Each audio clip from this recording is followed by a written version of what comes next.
नाट्यशास्त्र में कहा है सर्वशास्त्रार्थ संपन्नम सर्वशिल्प प्रवर्तकम।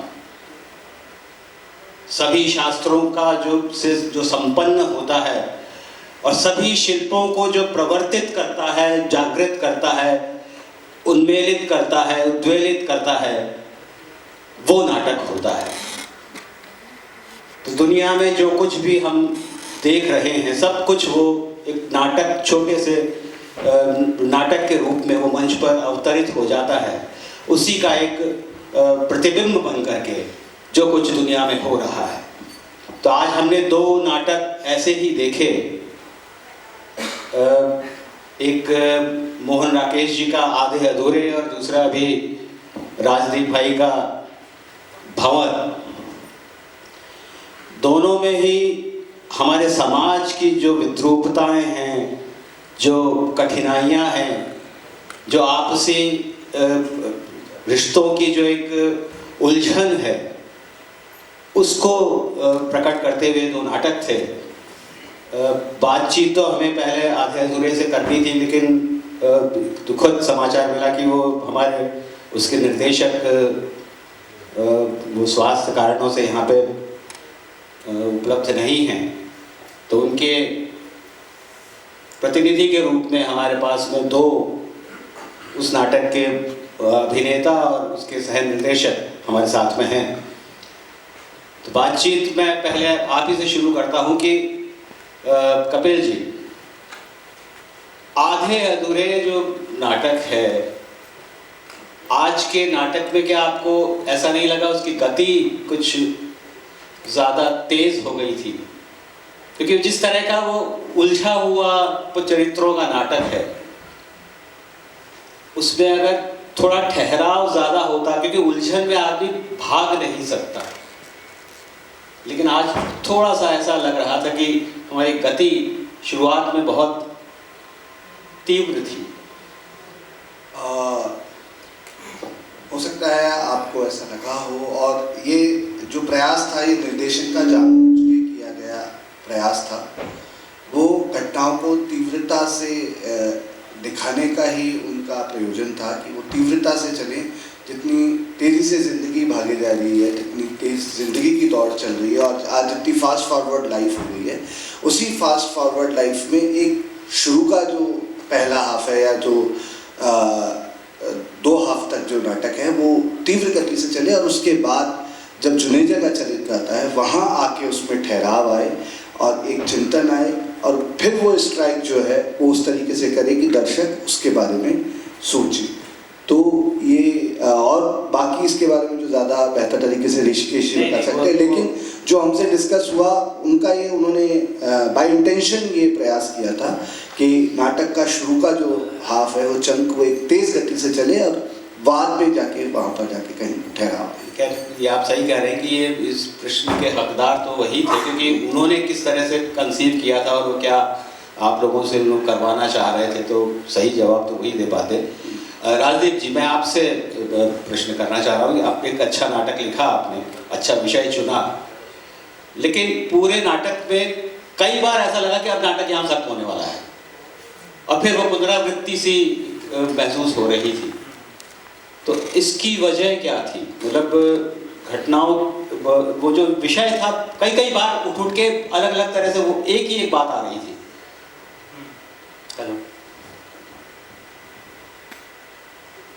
हेलो, आवाज आ रही है?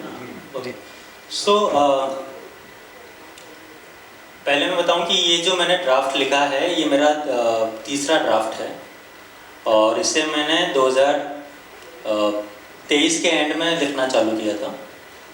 तो उस वक्त मेरे पास कुछ घटनाएं थी जिसको लेकर मुझे बात करनी है। तो फिर एक ड्राफ्ट तैयार हुआ, वो पसंद नहीं आया। दूसरा तैयार हुआ, उसमें तो ऐसे करते हुए कुछ आसपास की घटनाएं मैं बहुत ध्यान से ऑब्जर्व कर रहा था। इसमें कुछ डायलॉग्स और कुछ आप कह सकते हैं किरदार भी मैंने अपने आंखों से देखे हैं सामने सोसाइटी में। तो उसका रीज़न ये था उनको इन्वॉल्व करने का, डालने का, कि ज़िंदगी में ऐसा ही होता है कि हम एक बात कहते हैं, उसका असर होता है, और जो उस बात को झेल रहा है उस पर उसका असर ज़्यादा होता है। जिनसे आप बात कहते हैं या कहना चाह रहे हैं, उस पर उसका असर तभी होता है जब हम बोल रहे होते हैं और वो सुन रहे होते हैं। अगले दिन से उस इंसान की ज़िंदगी वैसी चलने लग जाती है। लेकिन जिसके साथ घटित हुआ है, जिसकी मनस्थिति ऐसी है, उसके अंदर लगातार चीज़ें चल रही होती है। तो मुझे वो चीज़ दिखानी थी कि एक लड़का है, एक सुनील है, उसके अंदर कुछ चल रहा है और परिवार उसको किस तरीके से लेता है या कितना सुन पाता है उसकी बात को, या अपनी ही बात को दोहराया जा रहा है जो अभी तक चली आ रही है। अच्छा, इसका एक रीज़न ये भी है कि इसमें तो सुनील चलिए कहता है कि मैं राइटर बनना चाहता हूँ। इसमें आप राइटर की जगह एक पेंटर रख दीजिए, एक स्पोर्ट्स पर्सन रख दीजिए, कहानी नाटक जस का तस रहेगा। तो उसका रीज़न ये जानकर कॉन्शियसली ये रखा गया है कि लगे कि क्या होगा अब क्या होगा। अच्छा, एक नया नॉर्मल डे, एक नई ज़िंदगी, बात ख़त्म हो गई होगी, लेकिन ऐसा नहीं होता। बात ख़त्म नहीं होती है। शायद किसी और के लिए बात ख़त्म हो गई हो, लेकिन उस लड़के के लिए, उस पर्टिकुलर इंसान के लिए बात ख़त्म नहीं होती। तो एक रीज़न इसका ये था। तो ये मेरे दिमाग में चल रहा था कि इसको किस तरीके, हालांकि ये दिखाना इतना आसान नहीं था कि ओके बात नॉर्मलाइज हो गई और दिन आगे बढ़ गया। तो ये कॉन्शियस डिसीजन के बिहाफ पर ये रखा गया था कि बातचीत ख़त्म नहीं हुई है, उसके अंदर चल रही है। एक प्रश्न मेरे मन में जागा था उस नाटक देखते हुए, और उसका मैं मंतव्य समझ नहीं पाया। जहाँ वो शर्मा जी, वो पड़ोसी जो आकर के शिकायत करने आए हैं, आग लगाने आए हैं कि साहब वो आपका बेटा सिगरेट पी रहा था वहाँ पे, और वो उससे वार्तालाप हो रहा है। अचानक वो बेटी आती है, वो सिगरेट पीती हुई आती है, और वो उससे क्या कहलाना चाह रहा है इस दृश्य से, मैं मंतव्य नहीं समझ पाया उसका। उस सीन के 2-3 रीज़न हैं। उस सीन से पहले रिचा का जो कैरेक्टर है, फादर के साथ उसका एक इमोशनल सीन होता है, और अब तक जो बात उसके अंदर दबी हुई है, छुपी हुई है, वो फूट पड़ती है कि रिचा से उसके फादर ने 1 साल से बात नहीं की है जब से वो आई है। और अब ये उसका एक जिसे कह सकते हैं रिबेलियन जेस्चर रिचा की तरफ से रहा है कि कोई बाहर का आदमी आकर बता रहा है कि आपका लड़का ये कर रहा है, लेकिन इन्हीं को पता चलता है कि हमारे घर में हम इसको समझा रहे हैं कि सिगरेट मत पिया कर, कोई बाहर का आके समझा रहा है, वो आग लगा के गया है और ये मना कर रहा है कि मैं ऐसा नहीं करूँगा, मैं अगर कभी पीऊँगा तो मैं आपको बता दूंगा पापा। और एकदम से रिचा आती है और घर के अंदर आकर सिगरेट पी रही है। उसका ये सिगरेट पीना ही विद्रोह, क्योंकि विद्रोह तो उसका पहले प्रकट हो चुका कि वो छोड़ के आ गई है उसको, वो उसने डाइवोर्स ले लिया, क्या ये विद्रोह कम नहीं है? नहीं, लेकिन उसको फादर उसको एक्सेप्ट नहीं कर पा रहे, जो फादर तो इसको भी नहीं कर रहा हो। हाँ, इसका यही रीजन था कि फादर कहीं ना कहीं उसे डांटे, उसे बात करे। फादर बात ही नहीं करना चाह रहे हैं उससे, और उसके बाद भी नहीं किया। उसके बाद इसीलिए हमने नाटक को कहीं भी एंड नहीं किया कि यहाँ नाटक खत्म होता है। हमने नाटक को ओपन एंड रखा है कि शुरुआत पहले दिन से की है, कि जहाँ से पहला सीन शुरू होता है हमने एंड भी वहीं किया है कि अब आगे क्या होगा, तो क्या ये चक्र दोबारा चलता रहेगा। सुनील हारा या जीता, ये मैं ऑडियंस पर छोड़ता हूँ, क्योंकि वो उसने कविता पढ़ दी बीच में, मैं मतलब हारा हुआ ये होता है, हारा हुआ वो होता है, हारा हुआ वो होता है, तो एक तरह से तो उसने हार मान ली। और अंत में पिताजी को कह भी दिया कि मैं जो अगर सिगरेट पीऊंगा भी तो मैं आपको बता दूंगा, मतलब मैं सरेंडर कर रहा हूँ। तो वो हारा या जीता, ये ऑडियंस नहीं समझ पाई, उसमें छोड़ नहीं सकते आप। नहीं, इसमें इसका ये है कि मैं भी ऑडियंस ही था उस समय। हाँ, इसमें इसका जो सीन रखा है उसका रीज़न ये था कि मैं जो बात कहना चाह रहा हूँ वो मैंने सिंबॉलिकली कहना चाहा कि फादर ने उसको फॉर्म पकड़ाया कि ये ले, ये फॉर्म है और उसको भर। और एक कविता आती है कि सबसे खतरनाक होता है हमारे सपनों का मर जाना। तो वो जो उसका जेस्चर है फॉर्म को उड़ाना और कविता का आना, ये सिंबॉलिकली इसी रीजन से रखा गया है। बात होती तो मैं बोलकर भी डायलॉग्स बुलवा देता कि नहीं मैं अपने सपने को अख्तियार करूँगा, लेकिन उस तरीके से रिप्रेजेंट नहीं करना था। अच्छा, अब चूंकि ये जो उत्सव है, जो समारोह है, इसका जो टैगलाइन था वो था उन्नत प्रकाश। गगन जी बैठे नहीं है क्या? हाँ जी जी, मैं इधर ही। मैं पहले तो इस उन्नत प्रकाश का ही शब्द का थोड़ा सा इसको व्याकरण की अशुद्धि मानता हूँ या व्यावहारिक अशुद्धि मानता हूँ, क्योंकि हमारे जीवन में प्रकाश कभी भी उन्नत नहीं होता, प्रकाश हमेशा अवनत होता है।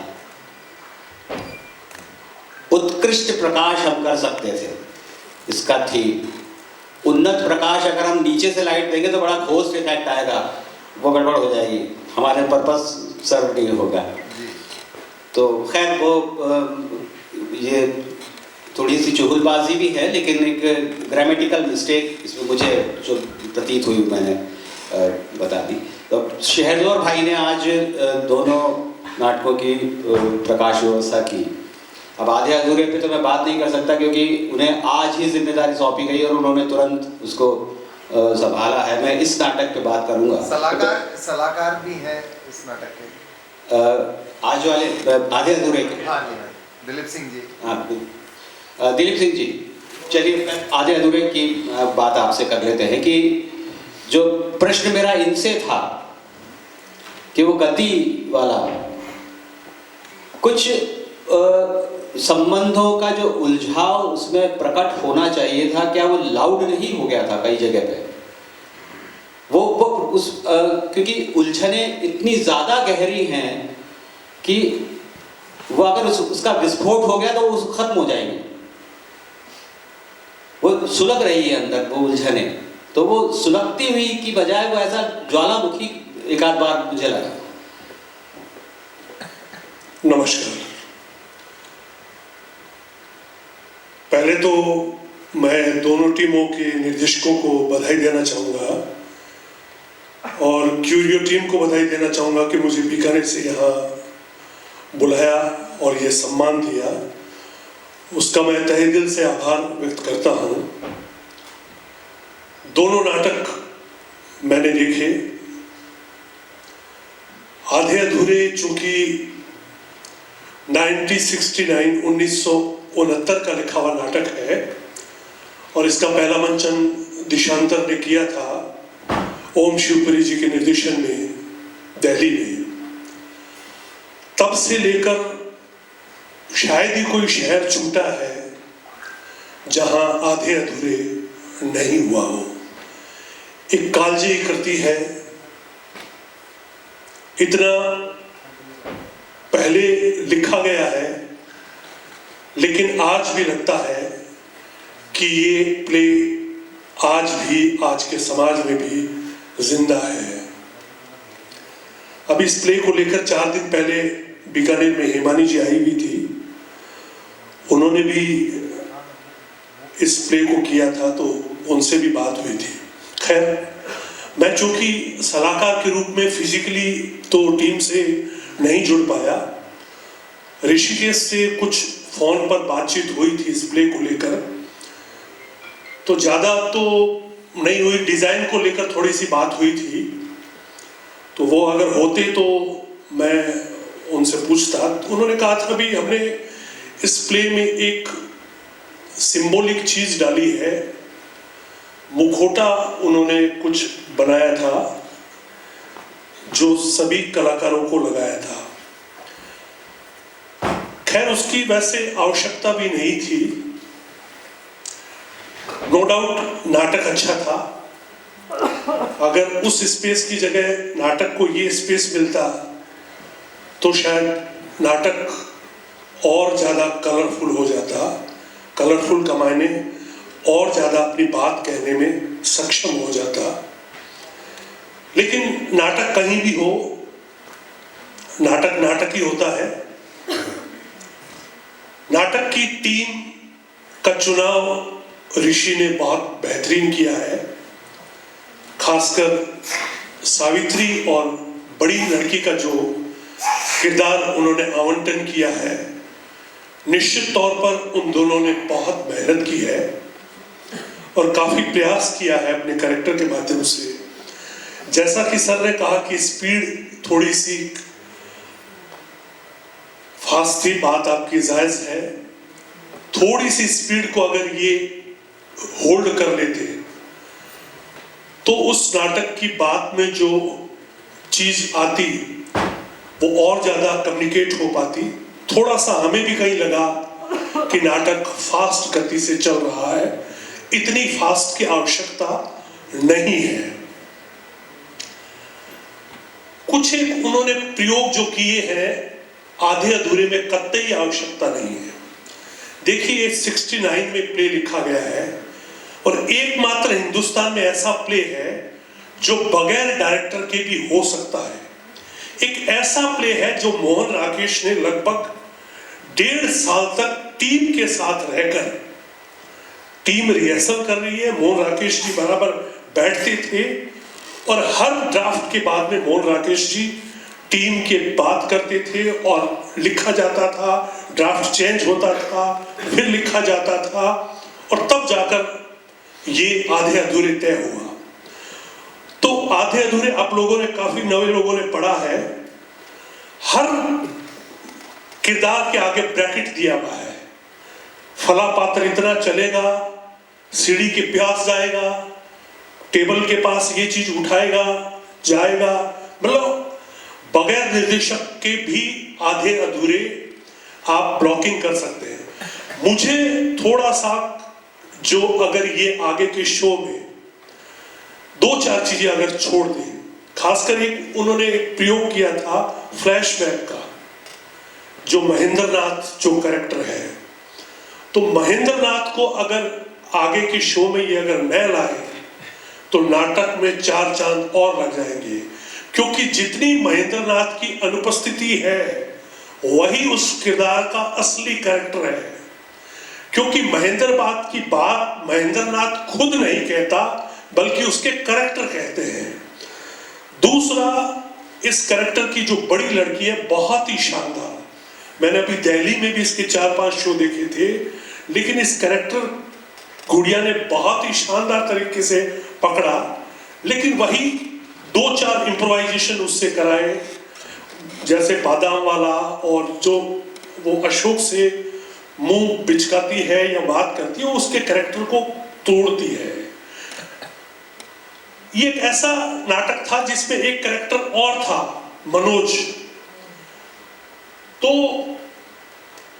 आधे अधूरे में गति को थोड़ा सा होल्ड कर लिया जाए, इसको और बेहतर स्पेस, मैं बीच में थोड़ा सा बस इसको, क्योंकि ये हम वैसे भी मैंने शुरू में कहा कि एक यात्रा होती है इस नाटक का, वो एक औ में जो निकलता है आदमी, वो एक आनंद अलग होता है, लेकिन उसके बाद में बैठ करके उसके चर्चा करना ये बड़ा एक दुष्कर कार्य है जो ये कर रहे हैं लोग। बिल्कुल, थोड़ा सा हम उसको करें। मैं शहजोर पे आता हूँ, 1.5 मिनट में मैं इसको खत्म करता हूँ, उसके बाद में शहजोर भाई को ही देता हूँ। शहजोर भाई ने प्रकाश व्यवस्था दी, लेकिन सबसे बड़ी बात है कि इस नाटक की कास्ट बहुत ही खूबसूरत है, बहुत ही शानदार अभिनय किया। खासकर मैं बधाई देना चाहूंगा, उस समय नहीं दे पाया था, सावित्री और बड़ी लड़की को। इस नाटक में मैं आता हूँ, इस नाटक का चूंकि मैं सलाहकार हूँ, मेरा प्रश्न अब उनसे। अच्छा, मैं अगला प्रश्न, मैं इस नाटक के दूसरे नाटक में बात कर दूं। उन्नत प्रकाश पे हमें बात करनी है, और प्रकाश का संचालन चूंकि शहजोर कर रहे थे तो मेरा प्रश्न उनसे आएगा, लेकिन वो शहजोर से प्रश्न करूं उससे पहले मैं उस नाटक के निर्देशक से मैं प्रश्न करना चाहता हूं कि क्या इस नाटक में प्रकाश में रंगों की आवश्यकता थी क्या? नहीं, रंगों की आवश्यकता इतनी ज़्यादा नहीं थी, और कुछ जगह हो भी रही थी तो मैं भी देख रहा था, ऑब्जर्व कर रहा था। लेकिन फिर बाद में मुझे उसे मैंने कहा कि क्या इम्पैक्ट आ रहा है इनका रंगों का, जैसे विंग्स में से भी और इधर से भी कुछ जगह पर थी जहाँ हमने हमारी बातचीत हुई है, वहाँ पर ज़रूरी भी था। लेकिन कुछ जगह अगर वो नहीं भी होता तो मुझे लगता है वो इम्पैक्ट ज़्यादा होता। यही मैं महसूस करा था, इसीलिए मेरा आप शहजोर से प्रश्न है कि ये रंगों का प्रयोग इस नाटक में जहाँ बड़े मन के अंतर्द्वंद आ रहे हैं, वहाँ बड़ा कलरफुल सा स्टेज नज़र आ रहा है। ये विरोधाभास कैसे, क्यों? तो इस नाटक में शुरू में मैंने जब विरोधाभास नहीं था तब मैंने कलर का यूज़ किया। शुरू में ओपनिंग जो नाटक जब होती है तो मैंने कलर यूज़ किए। बीच बीच में मैं उस कलर को ब्रेक करता रह गया। कई कई जगह देखा हो मैंने कलर नहीं लिए। कई जगह ऐसी है जहाँ कलर ज़रूरी थे, जैसे कि ये एंजल और एविल थे, उनके ऊपर कलर की थोड़ी रिक्वायरमेंट मुझे लगी थी तो मैंने की। और कुछ जगह पे जैसे यहाँ पे मैंने एक कलर दिया था पिताजी को, बहुत लाइट सा ब्लू सा दिया था। उसकी मनोदशा को मैंने दिखाने की कोशिश की उस कलर से कि उसकी मनोदशा क्या चल रही है अंदर से, क्योंकि कलर की थ्योरी मुझे इतना नहीं है। लेकिन मैं जब नाटक देखता हूँ या रिहर्सल देखता हूँ या जब लाइट करते देखता हूँ तो उस वक्त होता यही है कि जैसे एक ऑडियंस किसी सवाल जवाब के उसमें बैठी होती है, जैसे KBC में बैठी होती है, उसने कोई सवाल पूछा और लोगों के पास अरे ये जवाब, उसका ये जवाब है। तो इसी तरह से मेरे पास वहाँ ये रहता है कि यहाँ पे ये सीन चल रहा है तो मैं इसमें क्या मिक्स करूँ जो और सुंदर उसको दिखाने की कोशिश करे। तो वो उस तरह से मैं वहाँ बैठा बैठा उसको करता रहता हूँ। चलते नाटक में तो मिक्स करना मतलब वो इम्प्रोवाइजेशन है। जैसे इस गंभीर नाटक में भी दो एक जगह पे इम्प्रोवाइजेशंस आए थे जिस पे लाफ्टर आया था, जो जिसकी जरूरत नहीं थी। हाँ, सर्वेश भाई ने भी एक ऐसा कुछ कर दिया था, तो वहाँ पे बड़े गंभीर दृश्य में ठहाका लोगों ने लगा दिया था। बहुत छोटा सा रिएक्शन था लेकिन वो रिएक्शन ही गलत था उस जगह पे जहाँ मुझे ऐसा लगा। एक दूसरा एक शॉर्टकट हम अपना लेते हैं कि स्मोक डाल दो और थोड़े से कलर्स दे दो, नाटक बड़ा शानदार, उसकी फोटोग्राफ्स बड़ी अच्छी आती हैं और आगे हम कभी दिखाएं कि देखो इस नाटक में मैंने लाइटिंग की थी तो वो हमें अगला कॉन्ट्रैक्ट मिल जाता है। तो ये स्मोक यूज करने का यही पर्पस था क्या? नहीं, तो इसमें तो जरूरत नहीं थी इस नाटक में मेरे ख्याल से। अगर मैं निर्देशक होता तो शायद मैं लड़ाई हो गई होती अपनी कि भाई ये स्मोक क्यों यूज की। नहीं कहीं जैसे क्योंकि कोई फैंटेसी वाला कुछ हो या कोई ऐसा, ठीक है वो जहाँ एंजल और वो आ रहे थे वहाँ पे अगर आता स्मोक समझ में आता था, पर विचारों का वो झगड़ा चल रहा है और उसमें पीछे से धुआं आ रहा है। नहीं, उस वक्त वो ऑटोमेटिक चल रही थी, उस मैंने इसलिए किया। लगाई होगी तभी चलेगी ना, ऐसे थोड़े अपने आप लगाई है, लेकिन वो क्या अपना आप वो मुझसे बोल रही थी। वो बंदा कहने के लिए आया था मेरे पास में ऊपर कि वो उस वक्त चल में कि मेरे पास तो ऑफ है, मैं कर नहीं रहा। वो हिट होने के बाद में वो बार छूट रही होगी, सीन के लिए ही रखी गई थी वहाँ और नहीं रखा गया था। और वो मुझे नहीं, मेरे दिख रहा है यहाँ स्मोक क्यों आई है, यहाँ तो आनी नहीं चाहिए। नहीं, पर मैंने आजकल देखा है ये एक बहुत अच्छा शॉर्टकट होता है कि धुआं कर दो, 2-3-4 रंग डाल दो, उसका जो फोटो खींचेगा ना वो ऐसा शानदार लगेगा वो कि वो मतलब और हिसाब से जोर भाई ने क्या लाइट। नहीं सर, मैं अगर ये मंशा थी तो बहुत गलत थी। नहीं वरना वो वैसे अगर कॉन्ट्रैक्ट लेने के लिए शहजोर भाई को ये सस्ती ट्रिक अपनाने की जरूरत नहीं है अभी, मैं ये समझता हूँ। मैं उसको अपनाता भी नहीं, कहीं जैसे तारीफ लेने के लिए नहीं सर, मुझे तारीफ नहीं, कॉन्ट्रैक्ट ना सही, वो तारीफ के लिए भी हो जाता है। मुझे तारीफ नहीं चाहिए होती तो, सर, क्योंकि लेमैन को तो अच्छा लगेगा क्या, अरे वाह क्या सुंदर दिख रहा है, पर वो कई बार वो उस चक्कर में नाटक का मूड खत्म हो जाता है।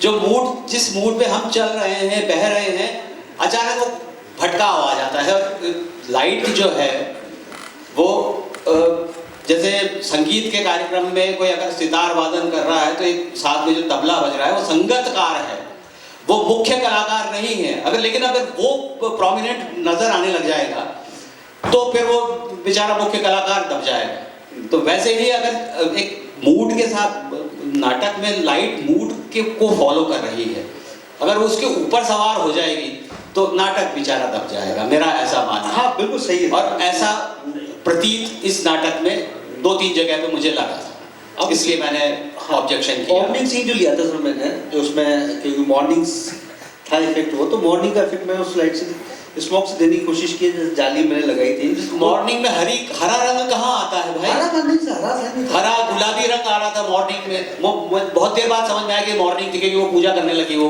पूजा के मैंने उस जाली दिखाने के लिए वो एक अंबर कलर मैंने दिया था, तो बाकी वो चलिए, दोनों नाटक के कलाकार जो अभी बचे हैं यहाँ शेष दर्शक के रूप में उनको और निर्देशक को और सभी को बधाई, क्यूरियो की टीम को बधाई कि वो एक अच्छा आयोजन हम सबके लिए लेकर के आए हैं। और आने वाले जो अब नाटक हैं और जो चर्चाएं हैं उनके लिए शुभकामनाएं कि जब वो संवाद हो तो वहाँ दर्शक दीर्घा भी भरी हुई हो, ऐसी कामना के साथ आप सबको बधाई, धन्यवाद और आप सभी का भी बहुत बहुत धन्यवाद। हाँ, जब वो एक सीन आया था जिसमें सुनील और अनिल दोनों बात कर रहे थे कि तुम तो मेरे बहुत अच्छे दोस्त थे और अपने घर को नहीं समझ पा रहे हो, तब जो प्रकाश व्यवस्था थी उसमें अनिल सुनील की छाया के नीचे खड़े थे, तो वो क्या ठीक था उनका खड़ा होना या उनको लाइट में खड़े होना चाहिए? ये तो ये बताएं, क्योंकि मुझे तो खल रही थी प्रकाश, तो मुझे आज बहुत खला। मैं तो मतलब वो शहजोर मंच पे बैठा हूँ, इसलिए मैं डांट नहीं पा रहा उसको। नीचे जाके मैं डांट भी लगाऊंगा कि क्या बकवास किया था। बिल्कुल सही नहीं था वो। सर आपके एक प्रश्न का उत्तर मैं देना चाह रही हूँ। हाँ, आपने निर्देशक महोदय से पूछा कि आपने उस बच्ची को सिगरेट क्यों पिलाई। उसका जहाँ तक हम समझे, उसके बिना भी काम हो सकता था। दर्शक समझे, वो ये समझे कि अगर माता पिता और परिवार का सहयोग नहीं होता है तो बच्चे कुव्यसनों में फंस जाते हैं। हम पर ये इफेक्ट आया उसका। वो बेटा तो नहीं फंसा, हाँ। बेटी क्यों फंसी? बेटी तो विद्रोह कर चुकी पहले ही, उसने छोड़ दिया वो जिससे तुमने रिश्ता करवाया था, मैं छोड़ आए हम वो दुनिया। बेटा, तो चर्चा का केंद्र बेटा था कि तू उसकी शिकायत आई थी और डांट उसको पड़ रही थी, अचानक को एक लड़की को दिखा करके हम उससे ध्यान भटका दिया हमने। नहीं सर, पर आवश्यकता नहीं थी मेरे ख्याल से। तो नहीं सर, ऐसा है कि उसका पता ही नहीं था किसी को कि ये गलत दिशा में जा रही है। वो उसको गलत दिशा में खामखा डाल दिया। वो सच्चाई पे खड़ी होकर के डाइवोर्स करके आई थी, उसको हमने गलत बना दिया वो सिगरेट पिला करके।